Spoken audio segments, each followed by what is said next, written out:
it's all about the people. That's why we built this building. Because of people. And if people aren't in this building and we can't feel comfortable among ourselves dealing with tough issues, we might as well not even be here.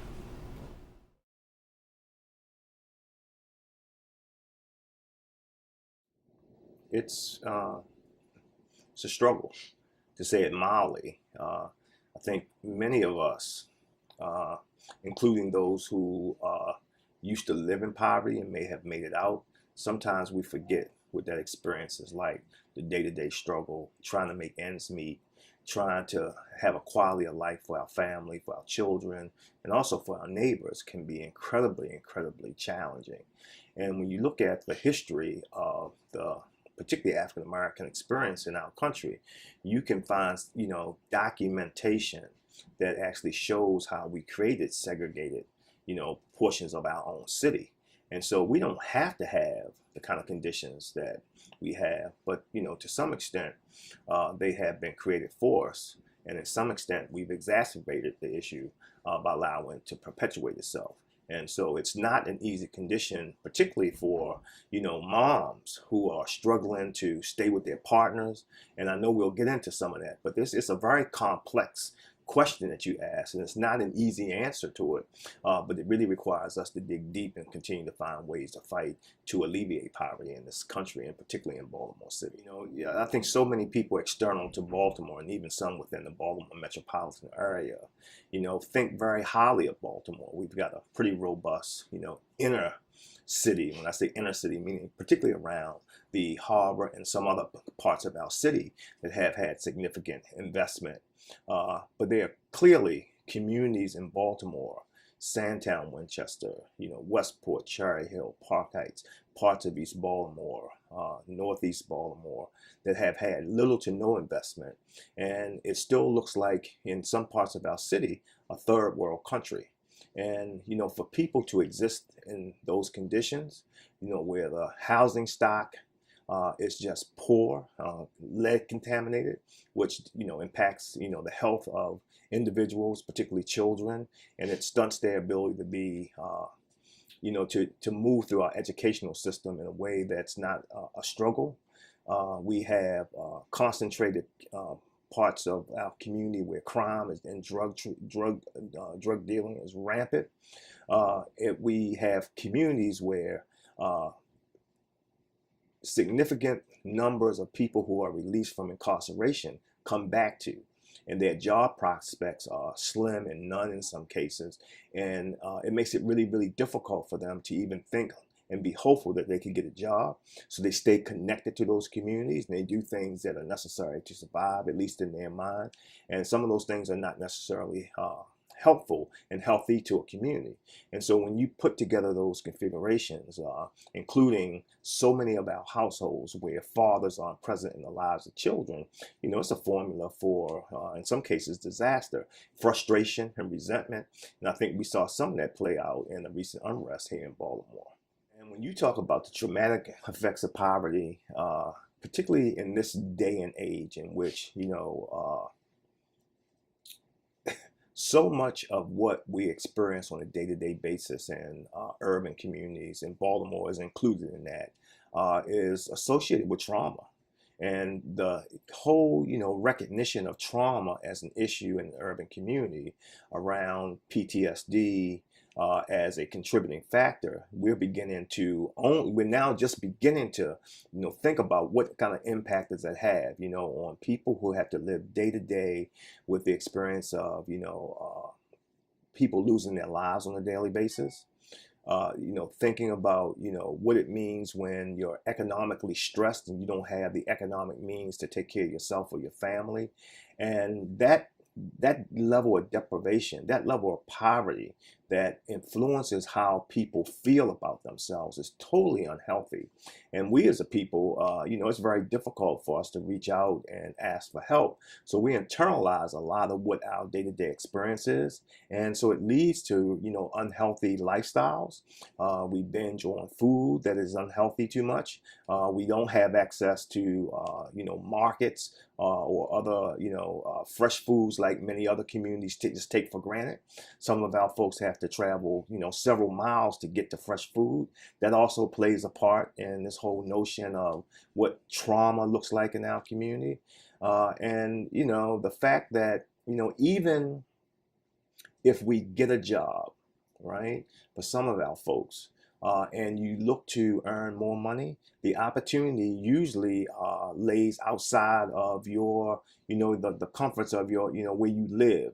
And so the transportation mismatch for us is huge. So in order for some people to get to one job, they have to take multiple routes of transportation, right? And we have a limited transportation system in our community. And so, just the stress of trying to meet day-to-day obligations, getting a job, right? Getting to the job, managing childcare, managing the whole, challenge of, us losing our young, particularly black males on a regular basis. And even when we look at the news, we have to internalize those stories of, repeated acts of violence. Those, combinations of things make it very, very difficult for people to have a healthy existence. And coupled with the fact that it's difficult for us to reach out for help, makes it really, really challenging for us to think through how we're going to get on the other side of this.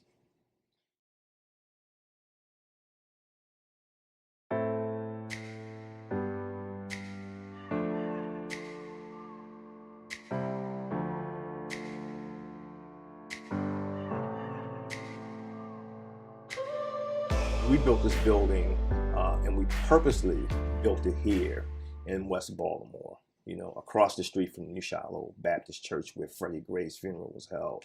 And I point that out because it gives people who are looking, and listening to, and who will listen and look at this documentary, a sense of where we're geographically located. And we have a team of folks that go out in the community and talk to people where they are to get them interested in coming into the center. Now, we easily could sit back and wait for people to come in, but we would only get the most motivated. I'm a recovering knucklehead, and I love working with and supporting and providing services to knuckleheads, right? Because I believe the only way that we're going to improve the quality of life in our community is get the brothers and sisters who are out there who may not know exactly how to transition from where they are to places that they want to be. And so our team goes out and get them in.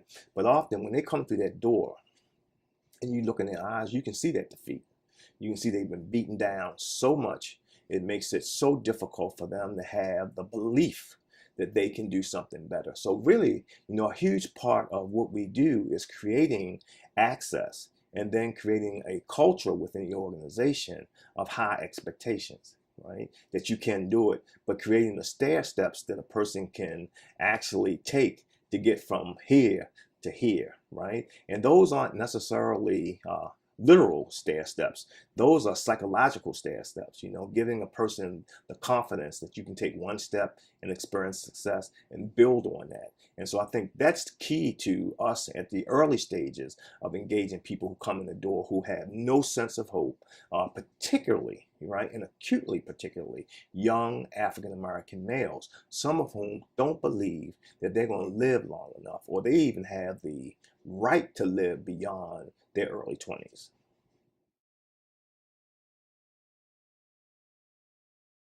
Supervision for youth. And stability is important. I don't care, whether you're talking about family. I don't care if you're talking about employment.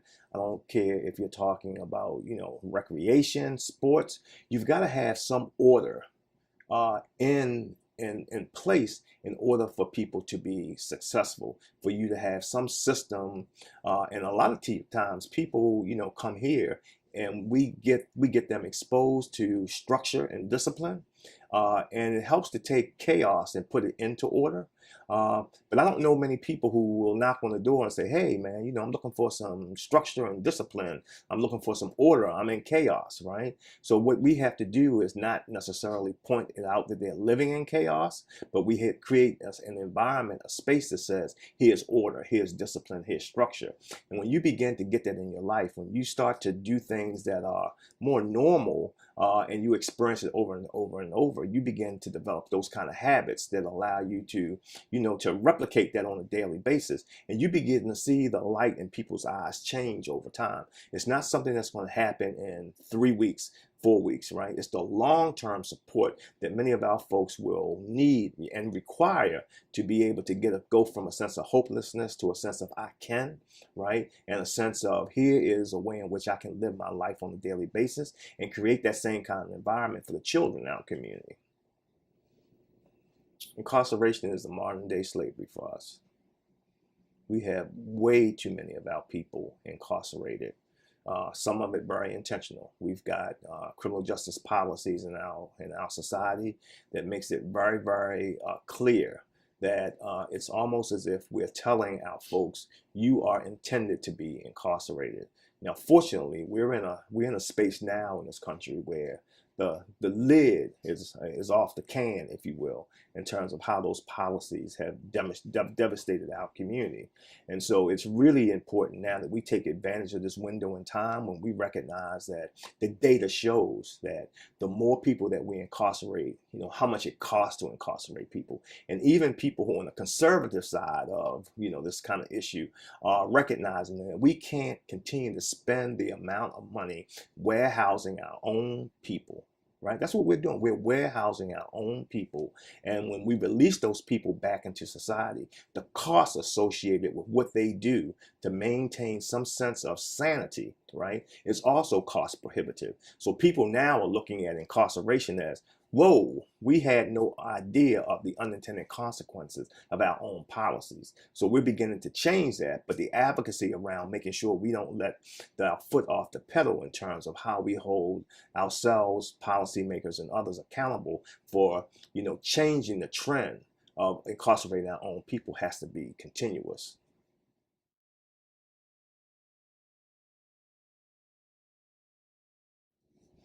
Well, you asked me a question that I can try to articulate, but I can in no way represent what it's like for a Black woman to struggle to do the things that they do on a daily basis, to care for us as Black men and to care for our children.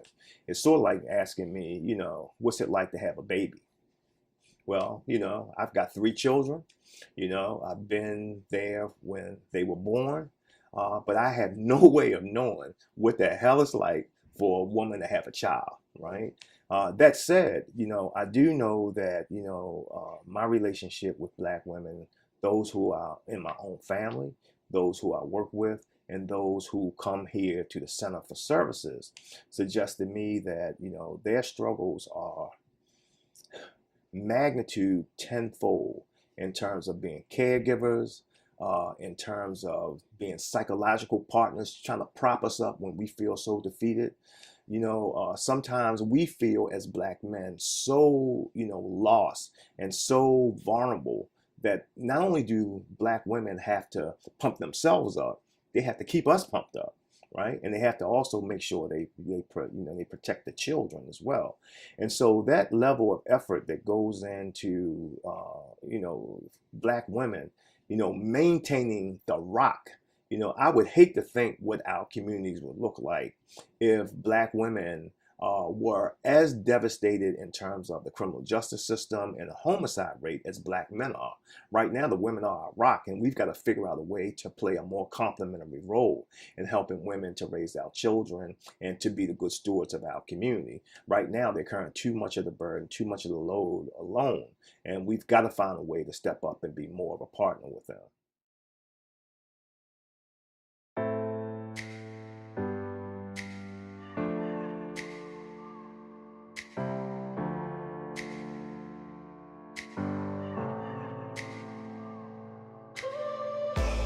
I think there's a lot of promise.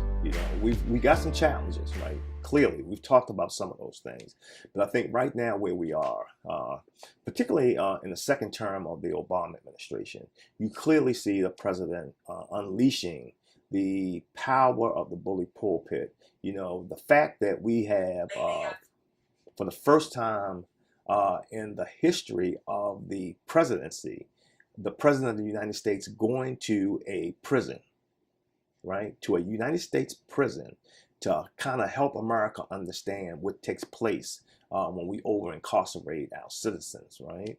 When we have the president announce an initiative like My Brother's Keeper, right? And to engage people, even like myself, who have criminal records, to invite them to the White House, right?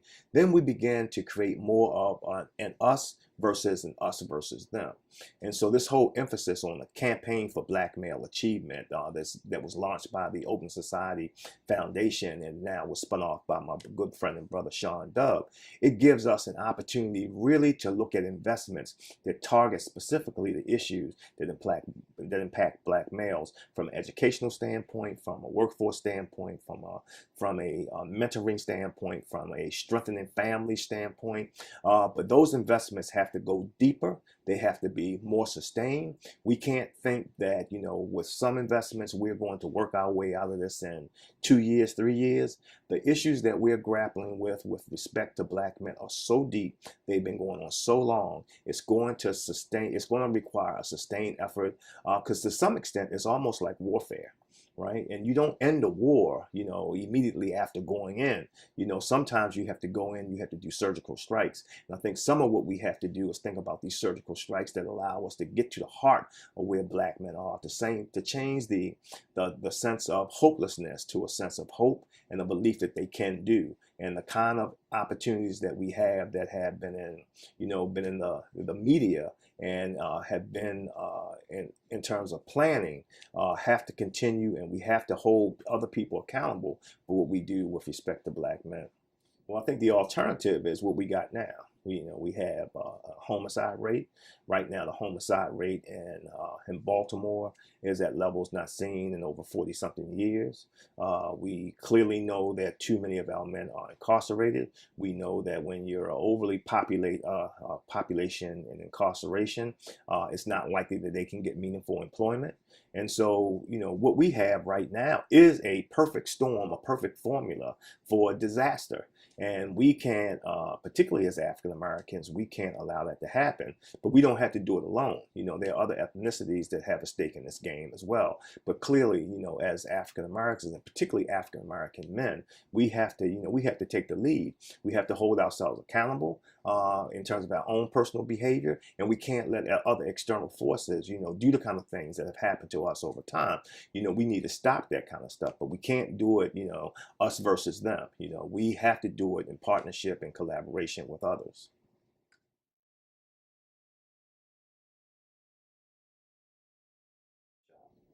Man, you can't have little children who are brought into this world by two people in most cases. Now, obviously, in today's society, there are different ways in which a child can be born or conceived.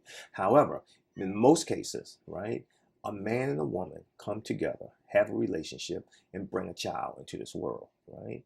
Children benefit when they have both perspectives, right? That of the mom that brought them in and that of the dad. And when we leave a child alone without the perspective, without the support, without the guidance of a dad, that leads to an imbalance in how they are developed, how they develop their belief systems, and particularly little boys. Little boys, we stretch boundaries, we do all kind of stuff, and when they go unchecked, right, and we don't have the benefit of a male helping us to understand what's necessary to check those transgressions when we go a little too far, it leads to children dropping out of school prematurely, right?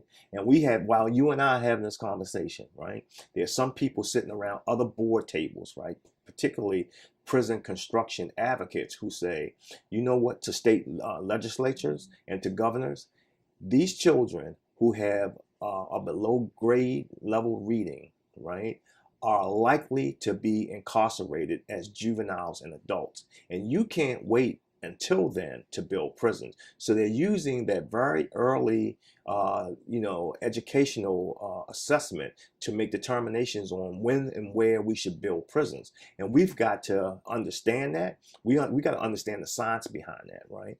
And we have tried almost every goddamn thing in our power to invest in changing the trajectory of our communities and our children. But what we haven't done is invest significantly in uplifting dads and providing the kind of support to them that will allow them to understand the value that they bring to their children and to their families and their community. And right now, everything that we do for all the right reasons is focused on women and children, and most of our guys are left to fend for themselves, and we can't have that when they play a significant role in the development of their children.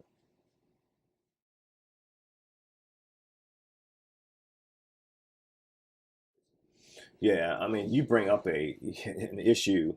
Obviously, there are times when, including myself, where we make really bad choices, and we have to pay the piper for those choices, right? We commit a crime, we deserve to be adjudicated for it, right? But that doesn't mean that we, as a society, we punish everybody with a life sentence for minor infractions, right? And relative to, men who happen to be fathers, what we want to do is find healthy ways to have them stay connected to their children and families, because ultimately overwhelming majority of people who are incarcerated in our society are going to be released.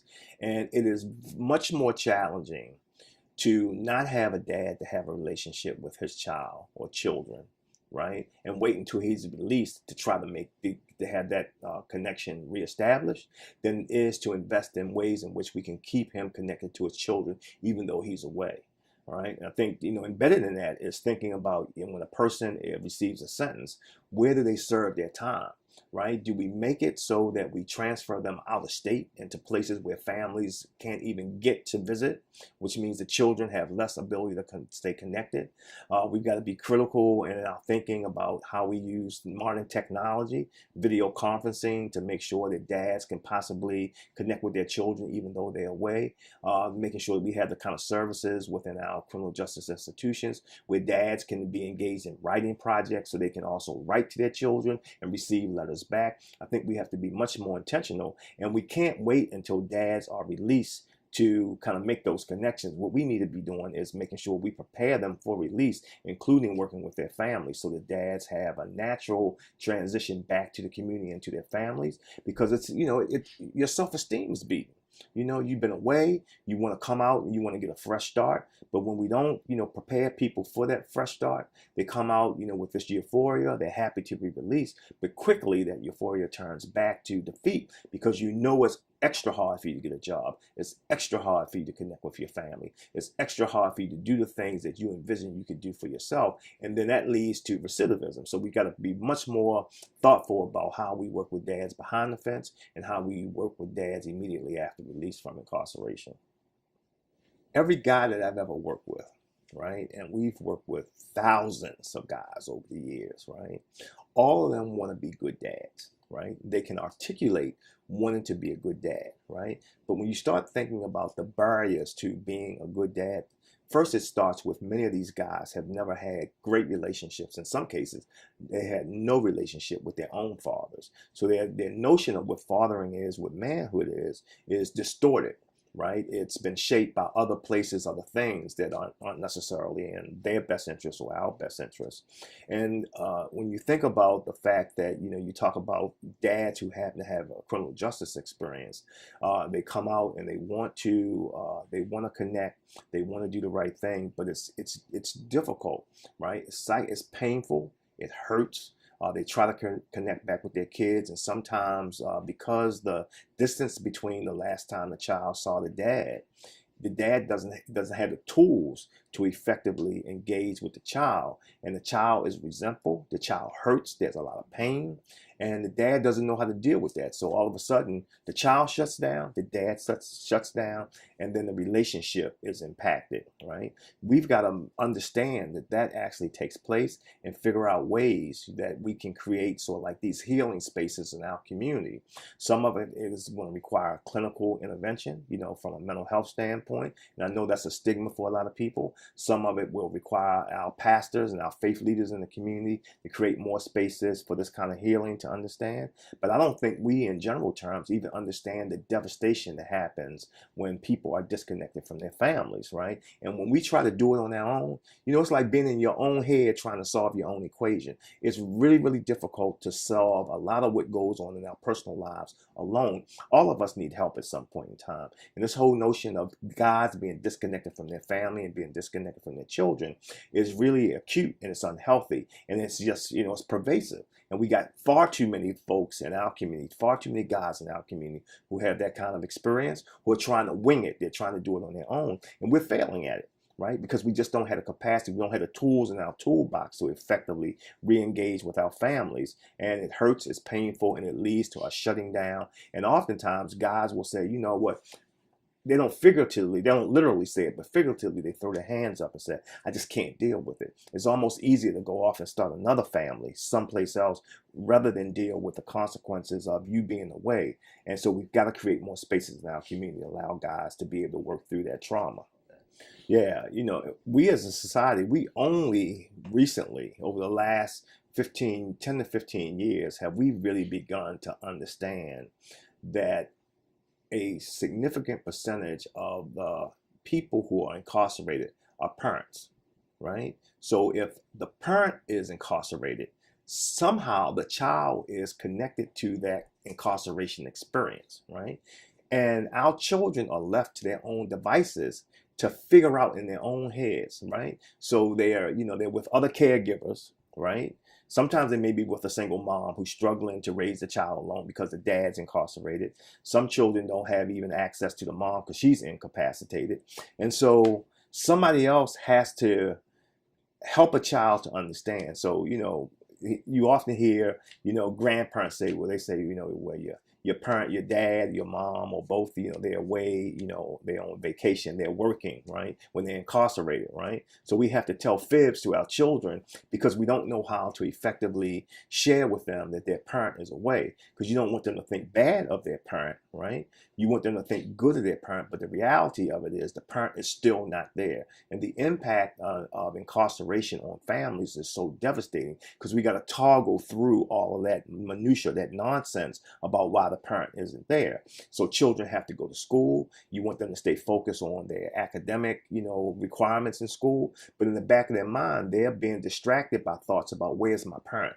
Where's the person, particularly if I have a schoolmate who comes to school and talks about, I did this with my parents, I did that with my parents, and you don't have a parent, right? You don't have your dad around, and the kid says, I played baseball and my dad went with me to practice. The kid next to you is thinking, wow, man, you had your dad go with you? I don't think we understand the pain associated with that, the ambiguity in a child's mind, in a child's life when we disconnect children from their parents and what I said before, in some intentional ways. And so we really have to reverse that trend. And I'm glad that, we're having this conversation and we're having it elsewhere, because otherwise, the devastation that we're seeing in communities will continue and it won't get any better. And that's why we have an obligation, and I'm proud that, that you and your team are talking about this, that will lead to other conversations by other people.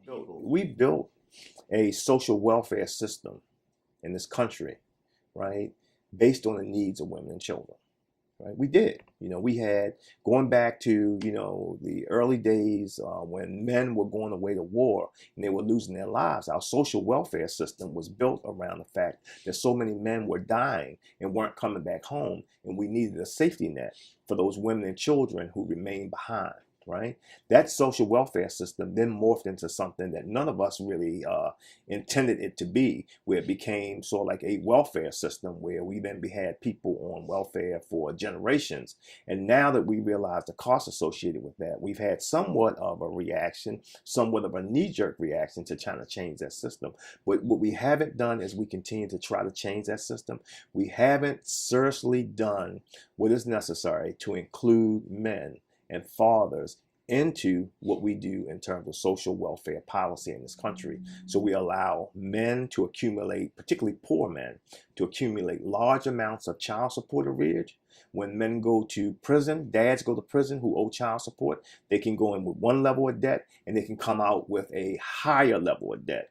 You know, on average, the guys that we see earn less than $10,000 a year, right? But I can tell you in the 3 zip codes contiguous to us, 21215, 21216, and 21217, we have approximately 2,400 men who owe more than $20 million in back child support, right? In addition, those 3 zip codes also happen to be 3 of the top zip codes that men who are released from prison come back to, right? There's no way that the communities that are within those zip codes can absorb that level of depravity of men who reside, who have a criminal justice record, right?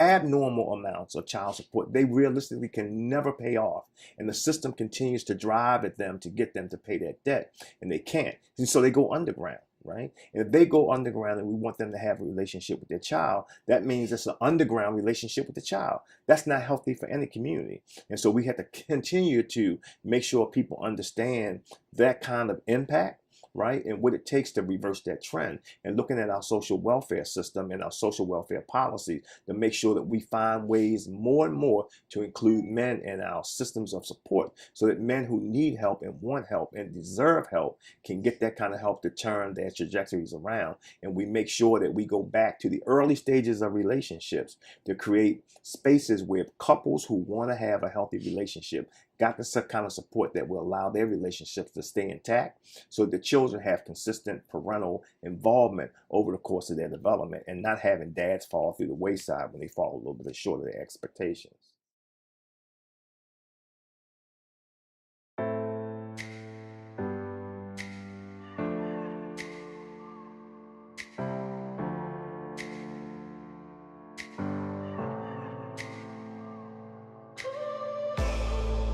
You know, let's be real clear.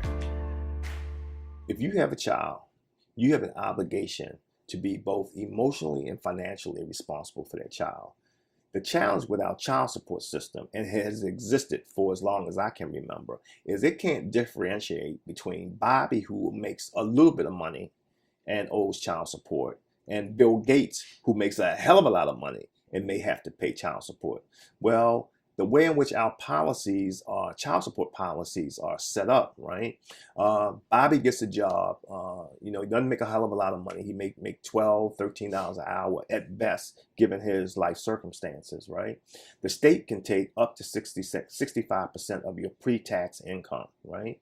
You take 65% of Bobby's pre-tax income, where he's making, $12, $13, $15,000 a year, right? You're going to put him behind the 8 ball big time. You take 65% of Bill Gates's income. He may be pissed, but he's not going to be devastated. So the same formula that applies to Bill Gates also applies to Bobby. We got to figure out, how do we make a fair adjustment to child support policies to recognize the income inequalities that are associated with a person's individual case, right? For the men who come through the Center for Urban Families, they make less than $10,000, annually, right? And some of them make no income. That's why they come in the door. And so we got to make sure that our child support policies are fair and they're flexible. And so we partner with the state, right, to figure out creative ways to make sure that if a dad is going to do the right thing, he's going to take a legal job, he gets a pay stub, he pays on his regular child support order, and we get that order modified to meet his income ability to pay it, right? That we alleviate some of that state-owed debt. That's debt that's not going directly to the mom. That's debt that's going back to the state, to give him a fair shot of coming above ground and playing a mainstream game. We have in our capacity to do that. States have the ability to do that. What we do have, though, is an arbitrary way in which some states may do it, some states may not. Even within a state, some counties may do it versus some counties may not. So we've got to continue to look at these issues as income inequality issues that perpetuate this sense of creating concentrated pockets of poverty in our community that leads to hopelessness in those communities, that make it difficult for single moms, families to raise children in a way in which they have the economic ability to take care of their families. All of this is complex, right? And we've got to make sure that we continue to uplift these disparities, because otherwise what happens to the person external to the community that we care most about, they will believe that Bobby and Joe simply don't care about their children. And that's not the case. We just don't have a fair shot at playing the mainstream game, getting a job that pays enough for us to make sure that we can take care of ourselves and our children at the same time. Going back to the devastation of a child may go through once his father is incarcerated. You know, I work with a young man, 17 years old, living in the Park Heights community. Father, like I say, 17. His father been incarcerated all his life. You know, he visits his father here and there. And I remember conversation him and I were having. And it's the first time I've heard from him, but I figured it. You know, he was impacted by it. You know, and he was talking about his frustration of being poor, his frustration of just being trying to navigate and negotiate through his community and through his life, you know, without the support of his father. And out of frustration, I remember we sat in the car, out of frustration, he said, you know, and he talked about his father a little bit. He's like, he left me out here by myself. And when he said it, you know, that intensity, that anger, you know, was almost tangible. You know, that he left me out here by myself. Again, I think that is a piece that we all are missing, you know, in this conversation. That's why I wanted to have it with you. The impact incarceration had on families, and particularly when you look at the state of young black males. As we had a conversation yesterday, looking at the generation gap between the young and the old, particularly when you look at the state of the young black male today, trying to navigate through all this and without guidance. And one will argue, I don't know, how you may think about it. One will argue when we had kids up at Mondawmin Mall wanting to get on the bus, and then how it morphed into something else was a standoff between these kids and the police. And we saw the mom go up there and take her son out of the fray when he was trying to leave and rob. But there was no father in the picture. Yeah. Talk about that. Yeah, first, you talk about the 17-year-old, and, if we reflect back when we were 17, we thought we were men. We did. Nobody could tell us that we were boys. We really thought we were men.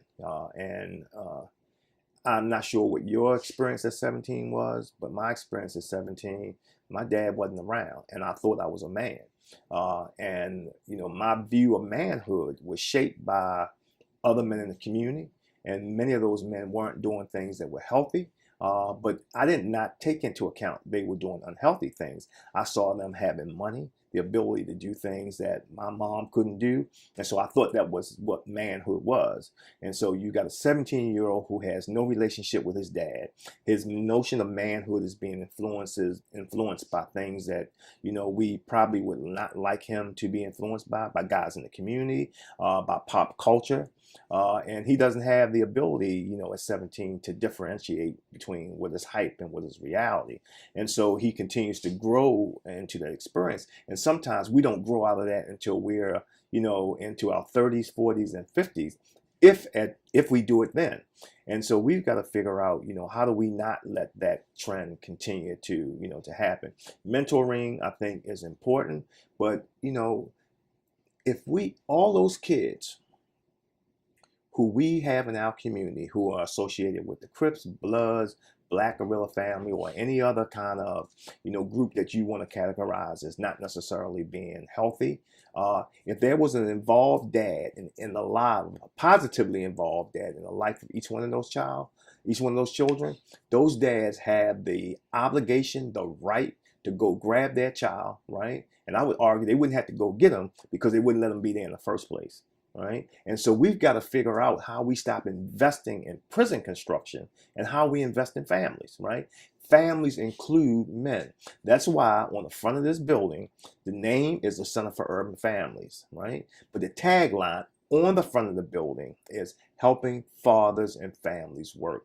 That was very intentional because we want people who walk by here to understand our definition of family includes dads, right? And when we build a whole system of support in our country that is based on dads not being present, then we give license to those who believe that dads are superfluous to the family unit, and we can't have that. Those children that that started up at Mondawmin and got frustrated and led to that encounter with the police, that mom did what she felt was the right thing to do by going to get her boy. Can you imagine how much more powerful that would have been if it was that mom and that dad who went and got that boy, right? The image that would have sent to America about the power and influence of men in the lives of children.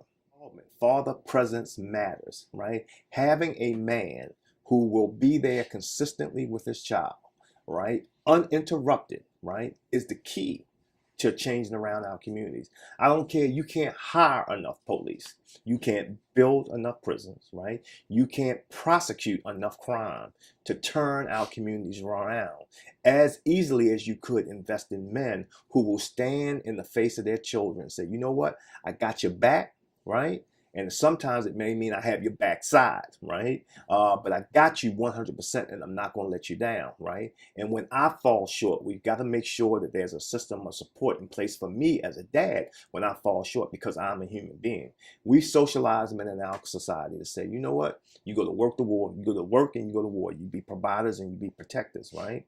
We can't do none of that, right? We're left with the least amount of support in this country, right? And the expectation is that we should pull ourselves up by our bootstraps and turn the switch, from off to on, and automatically we take on these attributes of opportunity and success. That's not going to happen. That room that we had last night with those guys in the room is exactly the kind of spaces that we have to create in our community to allow these guys to be able to be around other people having a socially conscious conversation about what manhood is, what fathering is, and what it takes to not only think about our little boys, but our little girls. When little girls don't have a relationship with their dads, they begin to look at other men who they perceive as being healthy, right? And there are a lot of men in our community who prey on little girls and their vulnerabilities, right? And when the dads aren't there to help them to navigate that, then they are subjected to the stuff that goes on in our community, including sexual predators, right?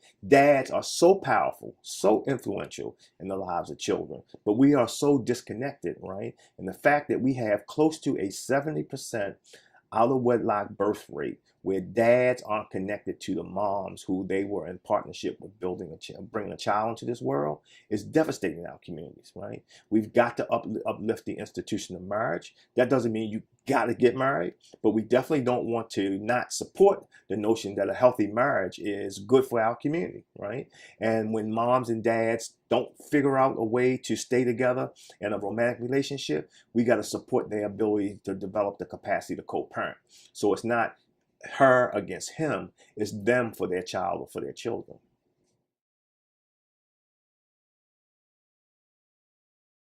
Poverty related to children's ability to feel their self-worth it's difficult, man. It's when you look at images on TV and you see that in a capitalistic society, wealth is promoted, constantly. You're bombarded with it, right? You can't watch a child's cartoon without seeing commercials that promote, the notion that you have to have accumulated wealth in some way to participate in mainstream society, right?